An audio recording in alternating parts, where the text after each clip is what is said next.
I'm sure you've heard this a lot today. The film's so fucking good, isn't it? You know, it don't hurt for you to repeat it. Yeah. Never's enough. Right. When'd you watch it? I saw it on Friday. So you're still buzzing. I'm still buzzing. Buzzing is enough time. Like 10 times. I wasn't expecting to cry so much.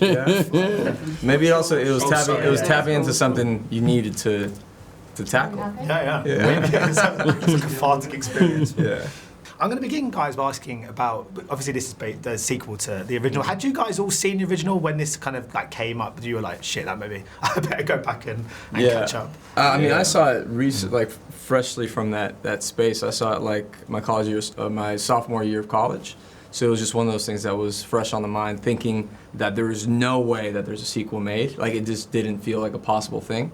So, and at that point, when I got the audition, I was like, "Oh, it's too good to be true." Yeah, I saw it when I was a child. I was a big action film lover, and I thought it was very different from what I was used to seeing, like the shooting and bang explosions and the foot chases fights and stuff like that. I mean, I thought it was cool to be in an air fight. And shooting, bang explosions, quotes, Tarzan Davis. That's your summation of action film. Yeah, boom. I know whose films you were watching. I know whose films you were watching. I know exactly whose films you were watching. I saw it as a kid. I saw it at like 8 or 9 years old on an Air Force base. My dad was in the Air Force, so I saw it in a room full of pilots and other folks who support aviation, and it was absolutely amazing. But I think we probably all went back and watched it again as homework, like probably before the audition and then again after the audition. And while filming. Yeah. I know so Tom was really keen to get everyone on that kind of, to learn how to basically to pilot and to do this. I was wondering, because I spoke to Miles and he said he sort of picked up all these skills and then he's kind of dropped it. But then Glenn is trying to like pursue it even further. What about all of you guys? Is it something that you got a real passion for that you wanted to keep doing? Well, you know, they've actually encouraged me to say like, hey, let me dive into it and get my license. Yeah, I'm a couple hours in. Yeah, I went back and started working on I just have to finish my ground school actually. Yeah, so ground school was kind of what the stage we're on, which is what Tom ended up.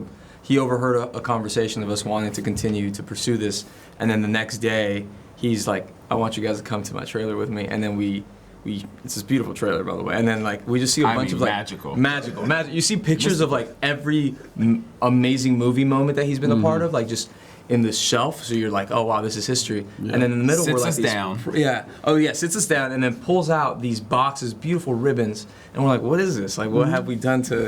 And then we open it up. It's no. He goes. He starts off. He goes. I heard that you guys, we're all excited about aviation, and I wanted to give you something because all I ever wanted was for you guys to love it as much as I love it. And so then we all open the box at the same time, right? Yeah, perfect time. The ribbon. Whoop. Yeah. Pop it open. It's an iPad, and inside it's essentially the rest of our ground school paid for us to like do the academic portion of it. And then there's the coolest part to me, it was just like a beautiful detail, was $100 gift card in order for us to buy all the dictionaries available on the Apple Store. So we got like, it was for Webster's, it gave you the list of the sources to download.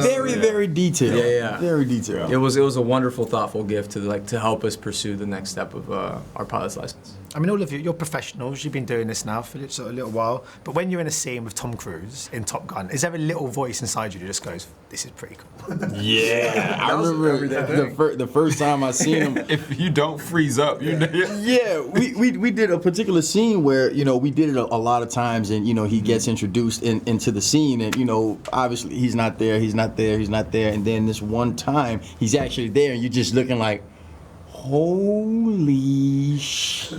You know which scene we're talking about. And I mean, and just to sit there and watch him work is like, wow, I'm so used to seeing you in a theater. Now I'm watching it up close. That is magical. And the process, like even during that scene, it was cool to see that every lens, he already knew.